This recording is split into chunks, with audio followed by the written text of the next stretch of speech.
The ship hung in the darkness of space, its hull reflecting the distant light of Sol. The vessel was shaped like a predatory fish from some deep alien ocean, sleek, dangerous, and built for the hunt. Inside the command center, Karzak stood with his 4 arms crossed against his armored chest. The Viridian mercenary commander's skin shimmered with a pattern of blue and green lights, showing his interest in the information displayed before him. 5 million credits, he said, his voice a low rumble that vibrated the metal deck plates. For 1 human. Drelith, his second in command, moved closer to study the bounty details. Unlike Karzak, whose body was thick with muscle and covered in an exoskeleton, Drelith was slim and reptilian. His scales shifted to a bright purple color as he laughed. Humans. They barely have space travel beyond their own moon. Their weapons, fire metal projectiles, their ships leak air. Drelith's forked tongue flicked out in amusement. Someone is paying too much. Karzak wasn't so sure. In 300 years of hunting across 17 star systems, he had learned that when a bounty seemed too generous, there was usually a reason. He touched the screen with one of his lower arms, bringing up what little information existed. About the target, Sam Turner, he read aloud. Human male, operative of Earth's Defense Force, wanted alive for questioning regarding missing alien technology. The image showed a creature with 2 arms, 2 legs, and soft skin, without scales or armor. It had patches of brown fur on top of its head and facial features that Karzak found hard to tell apart from other humans he had seen. Nothing about this Sam Turner looked special or dangerous. The client is the Zorn Collective, Karzak noted.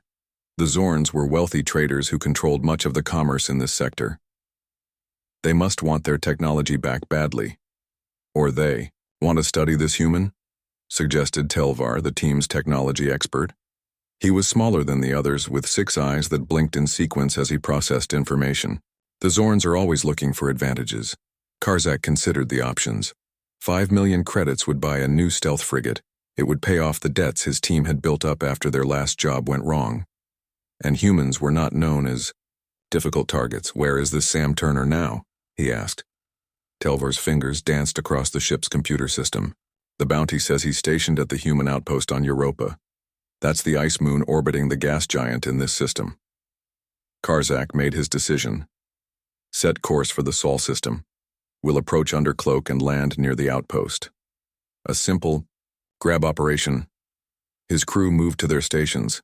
The 6 hunters were the best in their field, each expert in different aspects of capturing targets alive. They had taken bounties on creatures twice their size and with technology far beyond what humans possessed.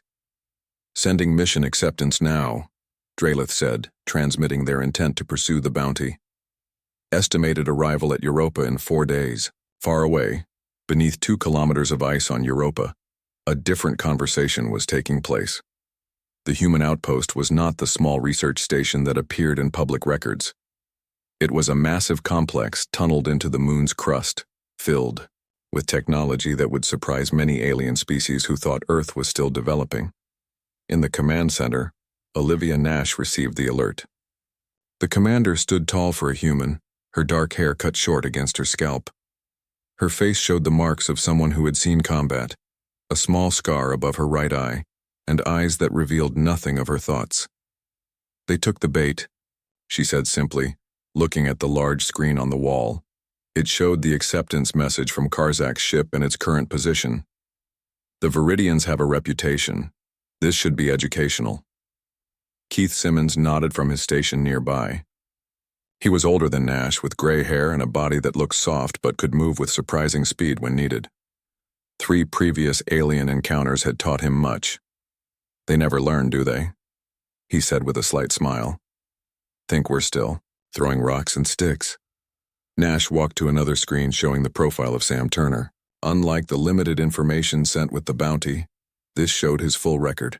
7 years in operations, 3 successful encounters with alien threats, specialist in adaptation tactics. Sam, she called over the communication system.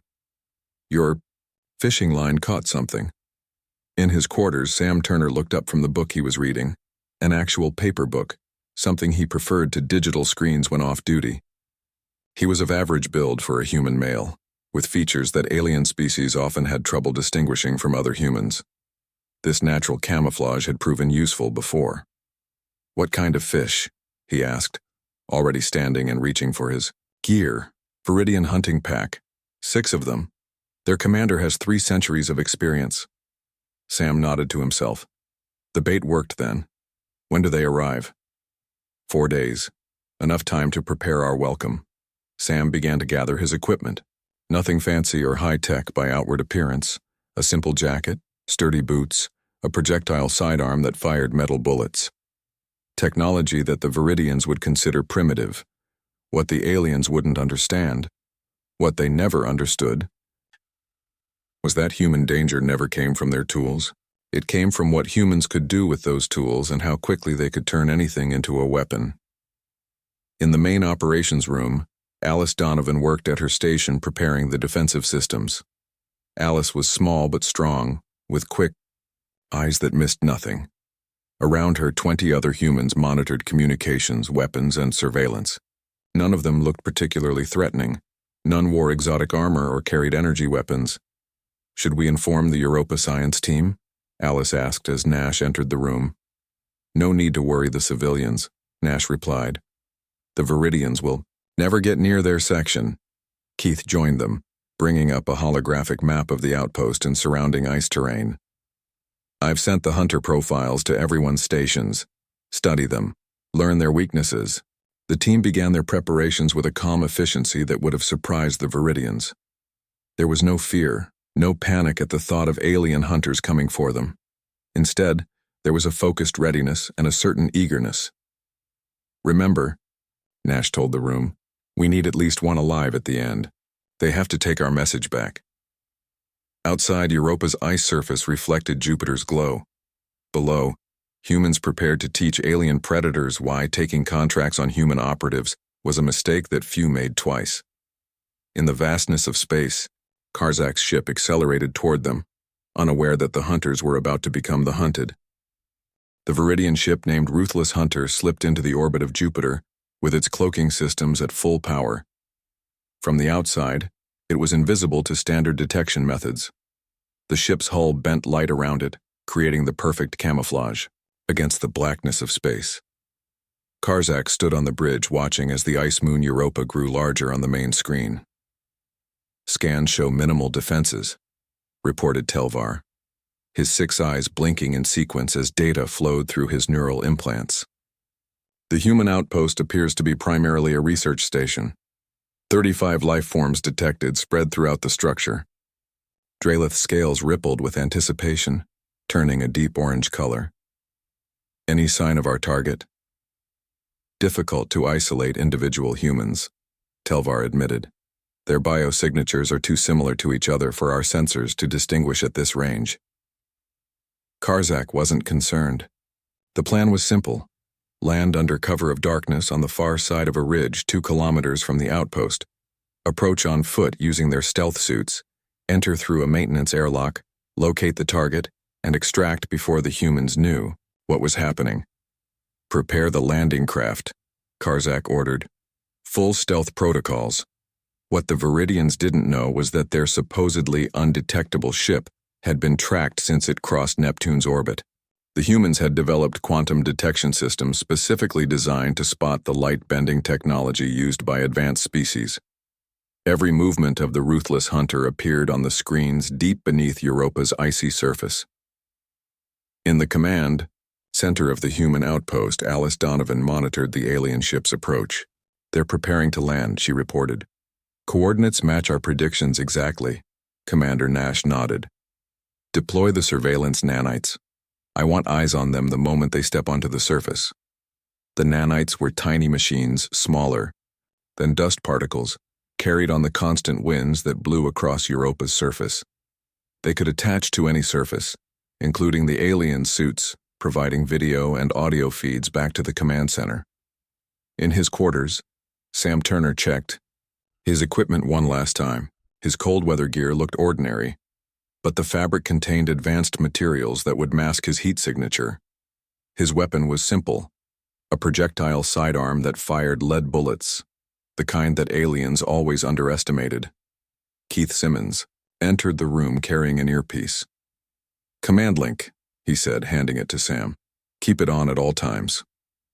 Sam nodded, placing the device in his ear. "Any changes to the plan?" "No. Let them land and approach. Let them think they're in control. We need to understand their tactics before we reveal ours."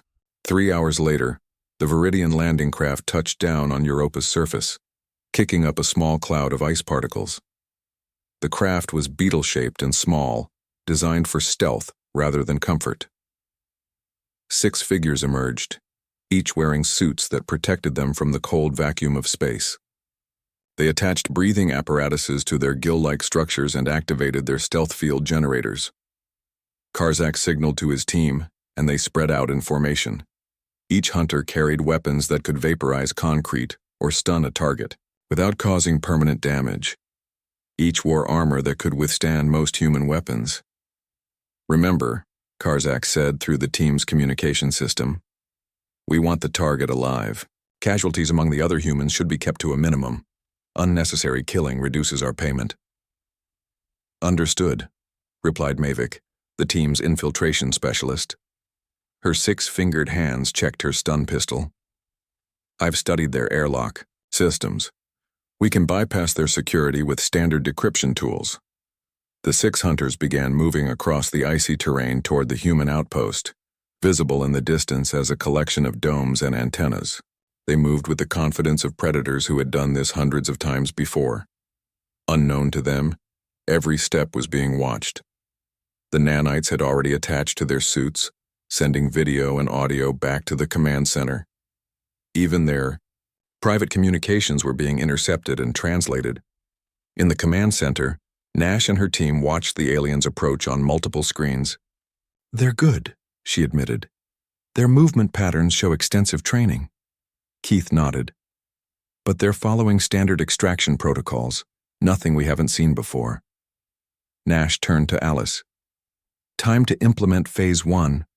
Let's give them a false sense of security." Alice typed commands into her console. Throughout the outpost, certain security systems were deliberately deactivated. Doors that should have been locked were left slightly open. Sensor arrays were subtly adjusted to miss the approaching aliens. "Sam," Nash said through the communication link, "they'll reach access point Bravo in approximately 20 minutes. Get into position." Sam was already moving through the less used corridors of the outpost.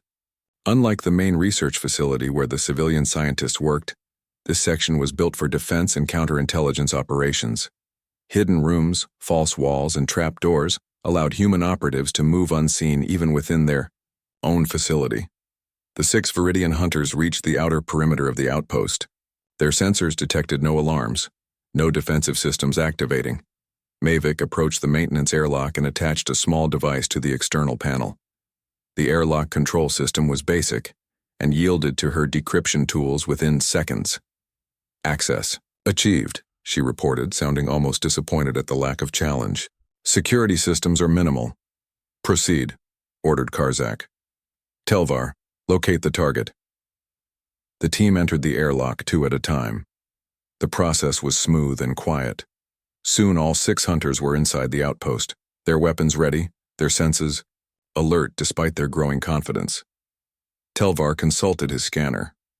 Human biosignatures are concentrated in 2 areas, what appears to be the main research lab and a residential section. "Split up," Karzak decided. "Drelith, take Mavic and Soren to the residential area. Telvar, Grex, and I will check the research lab." The hunters moved through the corridors of the outpost, encountering no resistance. They passed laboratories filled with equipment they considered primitive. They saw humans working at computer terminals, unaware of the invisible predators walking past them, or so they thought. In reality, every civilian in the outpost was a highly trained operative playing a role. The scientists had noticed the aliens the moment they entered but continued their work as if nothing was happening. Meanwhile, hidden cameras tracked the hunters' every movement. Sam Turner waited in a small maintenance room near the main corridor junction. Through his earpiece, he listened as Nash updated him on the aliens' positions. "They've split up," Nash told him. 3 heading to the residential quarters, 3 to the main lab. Drelith's team will pass your position in 30 seconds. Sam checked his weapon and waited. The trap was about to be sprung, but not in the way the aliens expected. The humans had no intention of confronting the hunters directly. Not yet. First, they would learn. Then they would teach the aliens why hunting humans was a dangerous business. Remember, Nash's voice was calm in his ear. We need them all alive for now. Phase 1 is just to make them nervous. Sam smiled to himself. It was time to begin the real hunt. Drelith moved silently through the corridor with Mavic and Soren following close behind. Their stealth suits bent light around them, making them nearly invisible. The residential section of the Europa outpost was quiet. Most humans appeared to be in the main research area, leaving these hallways empty. No sign of the target yet, Drelith reported back to Karzak. Continuing search of living quarters. From his hiding spot in the maintenance room, Sam watched through a small gap as the 3 aliens passed by. Thanks to the nanites attached to their suits, he could see them clearly despite their cloaking technology. He waited until they were 10 meters down the hallway before slipping out and following them. His footsteps made no sound on the metal floor. In the command center, Commander Nash watched multiple screens showing both alien teams. Phase 1 begins now, she said into her communication device. Alice, start with the lights in Section 4. Alice typed commands into her console. In the residential section where Drelith's team was searching, the lights flickered briefly. The aliens paused, looking around. Probably faulty human technology, Mavic suggested, her voice betraying slight nervousness. They continued forward, approaching the first set of living quarters. Drelith signaled for them to check each room. Soren took the first door on the left, sliding it open silently and scanning the empty room inside. Meanwhile, Sam had circled around through a maintenance tunnel and was now ahead of the aliens. He slipped into one of the rooms they hadn't checked yet. Inside was a standard living space with a bed, desk, and personal items. Sam quickly moved to a hidden panel in the wall and pressed his palm against it. The panel slid open, revealing a small compartment. He took out a device no larger than his thumb and placed it on the underside of the desk. In the research section, Karzak, Telvar, and Grex moved among the human scientists. None of the humans reacted to their presence, continuing to work at their stations as if nothing was wrong. These creatures have no idea we're here, Grex said, his voice a low rumble.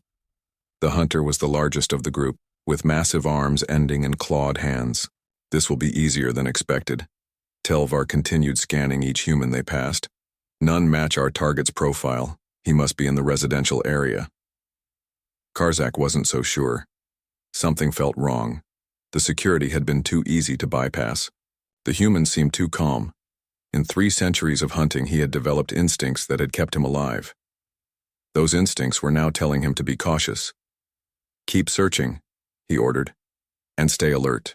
Back in the residential section, Drelith's team had checked 5 rooms and found nothing. They approached the room where Sam had been moments before. Soren slid the door open and entered, scanning the empty space. Another empty room, he reported. Check everything, Drelith ordered. The target could be hiding anywhere. Soren moved to the desk, running a scanner over it. The device Sam had placed remained undetected, its technology beyond what the aliens' equipment could find. As soon as Soren turned away, the device activated, sending out a signal. Throughout the outpost, similar devices had been placed in strategic locations. As one by one they activated, they created an invisible network that interfered subtly with the aliens' equipment. In the command center, Keith Simmons monitored the signals.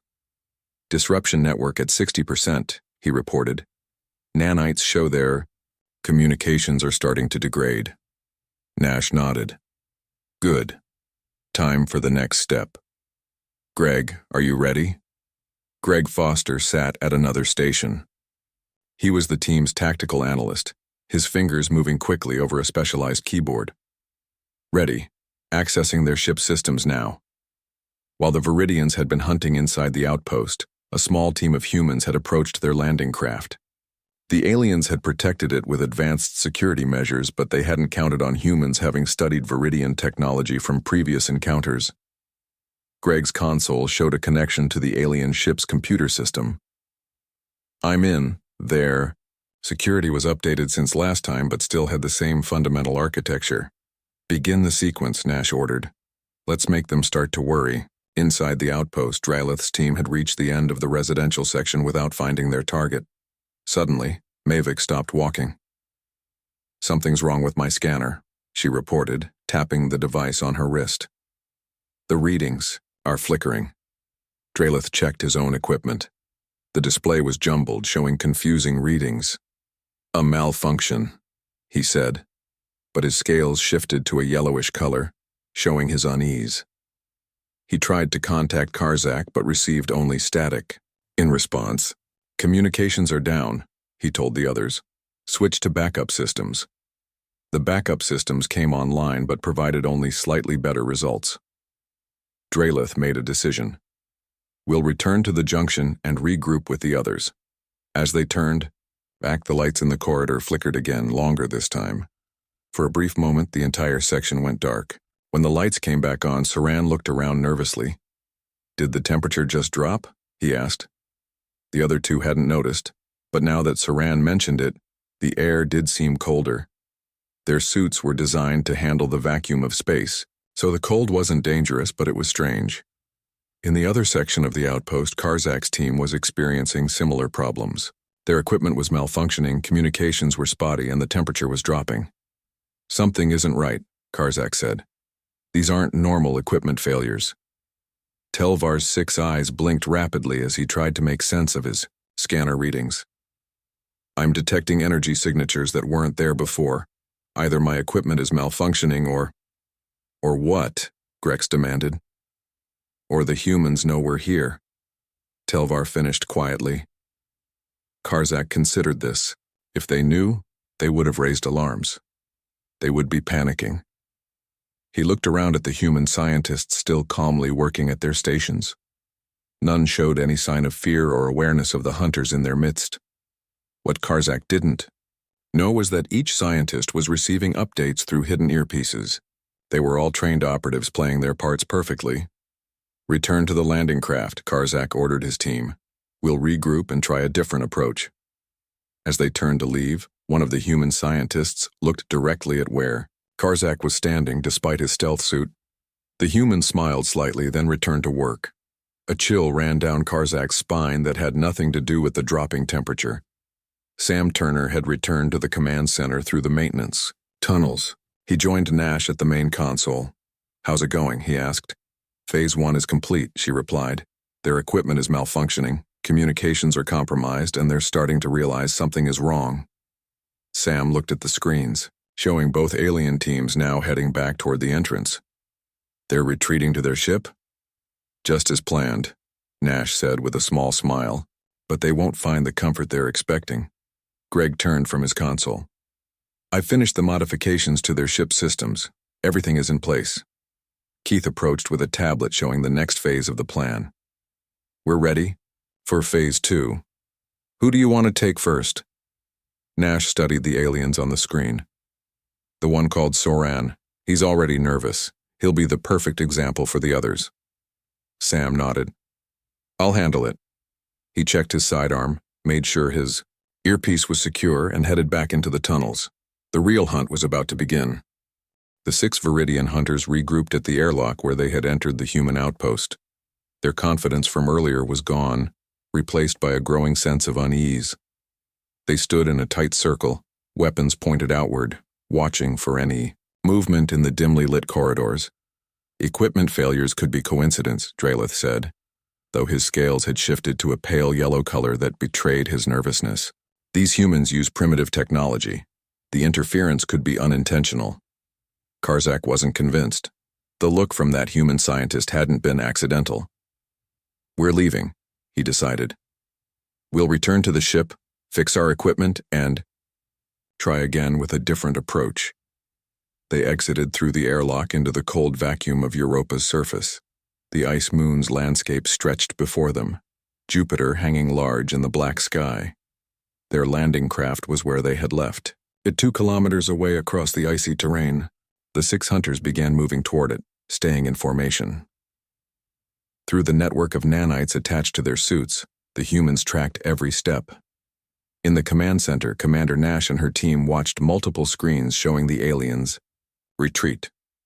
"They're heading back to their ship as expected," Keith reported. "ETA 12 minutes at their current pace." Nash nodded. "Sam, are you in position?" Sam's voice came through the communication system. "Ready at intercept point Alpha. The tunnel access is secure."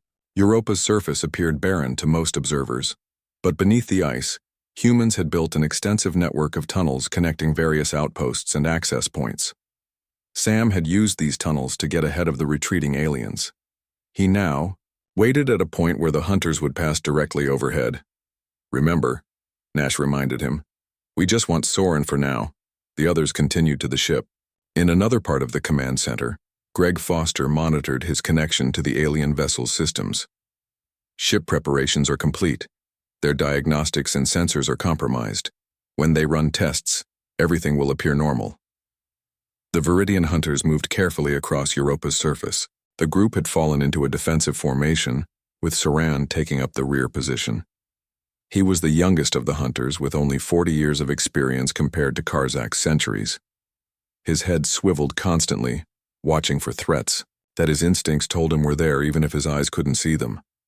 "Keep up, Soren," Drelith called back when he noticed the gap widening between Soren and the rest of the group. "Something doesn't feel right," Soren replied, his translator converting his natural clicks and whistles into human language in case any were listening. "I feel like we're being watched." They were halfway to their ship when it happened. Beneath the ice under Soran's feet, Sam activated a device. The surface remained solid, but suddenly Soran's suit sensors went dark. At the same moment, a section of ice silently slid open behind him, revealing a dark opening. Before Soran could call out to the others, a simple metal cable shot up from the opening, wrapped around his ankle, and pulled. The surprised hunter fell backward and was dragged into the tunnel before he could make a sound.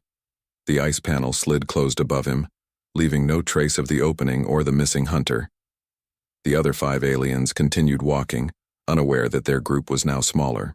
Greg had hacked into their suit sensors to create a ghost image of Soran still following them. Only when they reached the ship would they notice he was gone.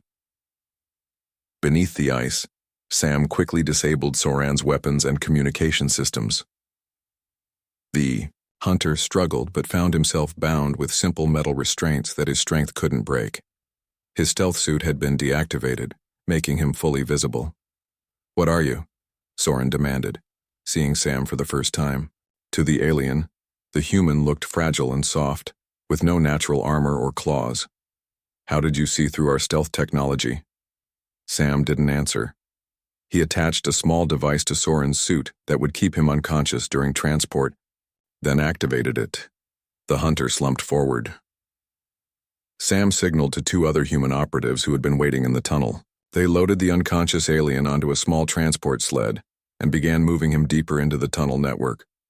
"Package 1 secured," Sam reported through his earpiece. "Returning to base." In the command center, Nash allowed herself a small smile. "Good work. Now we let the others reach their ship."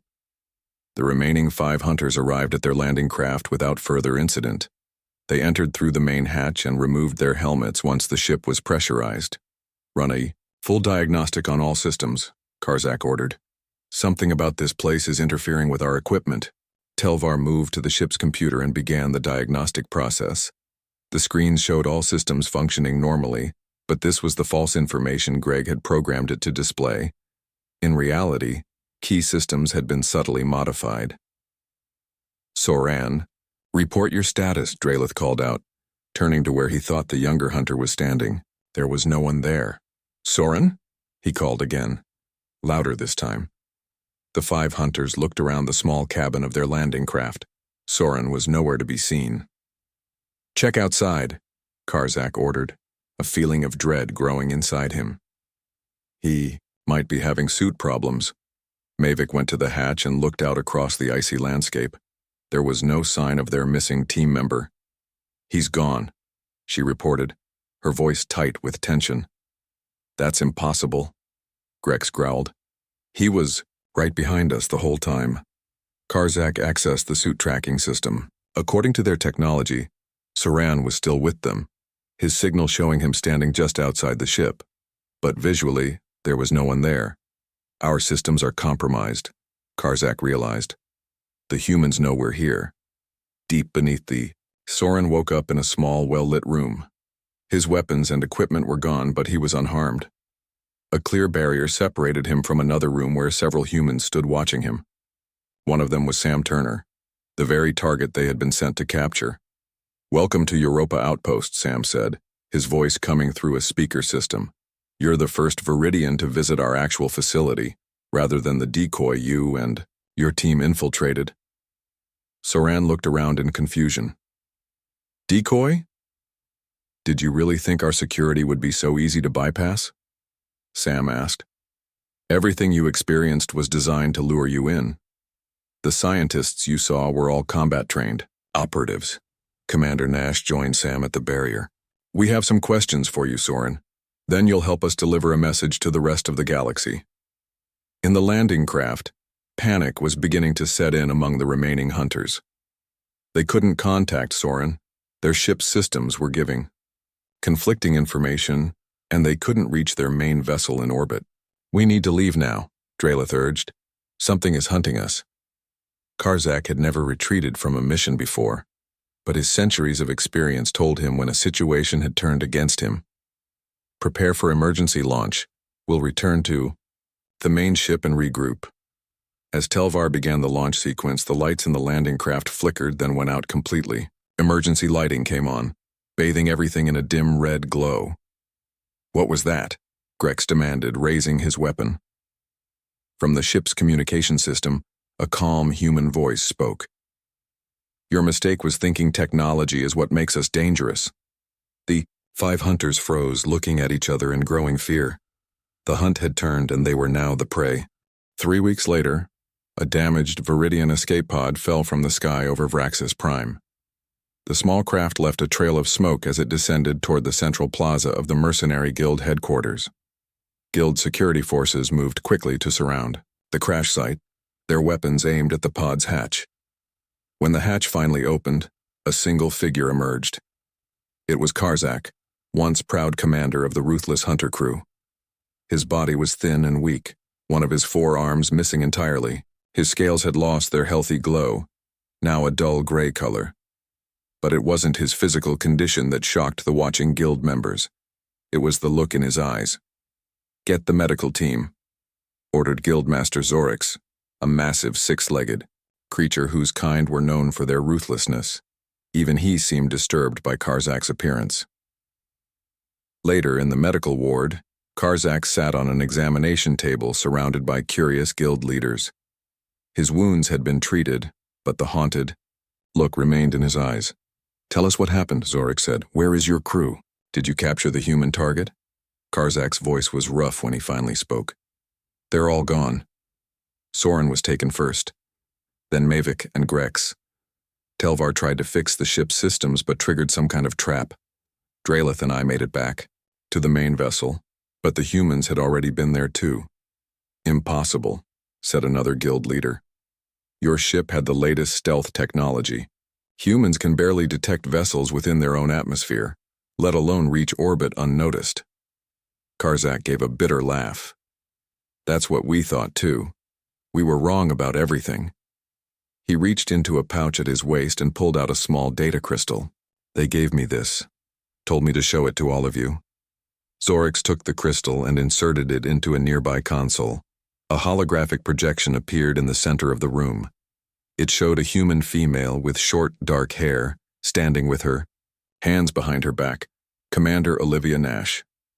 "This message is for all non-human mercenary organizations," she began. "The bounty on Sam Turner was placed by us. It was bait, designed to test who among you still believed humans were easy prey." The image changed to show the Europa outpost, but not the decoy facility the hunters had infiltrated. This was the real outpost, a massive military complex hidden beneath the ice. Hundreds of humans worked at advanced technology far beyond what the mercenaries had expected. For too long, certain species have viewed humans as primitive, easy targets. Nash continued. You see our projectile weapons and think them simple. You notice our lack of natural armor and assume we are weak. The hologram showed footage of how Sam and his team had systematically dismantled Karzak's hunters. The mercenary leaders watched in growing discomfort as one by one, the hunters were captured, not through superior technology, but through planning, adaptation, and understanding of their enemy. Soren was taken first, Nash explained as the footage showed the trap that had been sprung. He never saw his captor, never had a chance to fight back. The hologram changed to show Mavic and Grex. After the power went out in their landing craft, they had decided to return to the outpost on foot, believing their stealth suits would protect them. The footage showed them walking across the ice, completely unaware of the human operatives tracking their every move. Your stealth technology is impressive, Nash acknowledged. But while you were studying ways to bend light, we were studying you. The footage showed Mavic looking around nervously, as strange sounds echoed across the ice. Then a simple projectile fired from hundreds of meters away, a net made of carbon fiber that wrapped around her, pinning her arms to her sides. Grex turned to help her but was hit by a secondary trap that emerged from the ice beneath his feet. Humans, evolved as persistence predators, Nash continued. We don't need superior strength or technology. We improvise, we adapt, we overcome. The hologram showed the final capture. Drelith and Karzak had made it back to their main ship in orbit, only to find humans already there. The humans had used the hunter's own landing craft to deliver a small team to the main vessel. The ship's security systems had been compromised hours earlier. The footage showed Karzak fighting desperately, losing an arm in the process. Drelith was captured by a simple trap, a door that closed between the two viridians separating them. And most importantly, Nash said, leaning closer to the recording device, we remember our enemies. The message ended with a list of coordinates across human-controlled space and the words, we welcome all takers. The price of underestimating humanity remains the same. It costs everything. The guild hall was silent when the recording finished. Guildmaster Zorix looked at Karzak with new understanding. They let you live to deliver this message. Karzak nodded slowly. They could have killed us all easily, but they wanted the galaxy to know. They wanted you to see. What happened to the rest of your crew? Another guild leader asked. The humans said they would be released eventually, after they learned more about our species. They're being studied, just like we would have studied Sam Turner if we'd captured him. Karzak looked down at his missing arm. They gave me this to remember them by. Where his fourth arm had been, a small symbol had been burned into his scales, the outline of Earth. Within an hour of the message being played, 17 pending contracts on human targets were quietly canceled throughout the guild network. Within a day, the guild passed a new directive. Human operatives were to be classified as terminal risk targets, a designation previously reserved for only the most dangerous entities in the galaxy. 1 month later, Karzak sat in a small teaching room at the Guild Academy. Before him were young hunters of various species, all eager to learn from his experience. His missing arm had been replaced with a mechanical one, but he had chosen to keep the Earth symbol as a reminder. In this vast galaxy, he told his students, there exist predators and prey. When you first encounter humans, they appear to be neither. Their bodies are soft, their weapons simple, their technology limited. He activated a hologram showing the human Sam Turner, looking ordinary and harmless. But if you hunt them, Karzak continued, his voice dropping to a whisper that forced his students to lean forward, you discover the terrible truth. They were always the predators, and you were always the prey.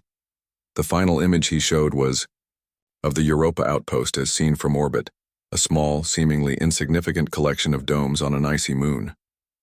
Beneath that innocent exterior lay a fortress designed by creatures who had evolved on a world where everything had tried to kill them, and who had survived to become the most dangerous hunters of all.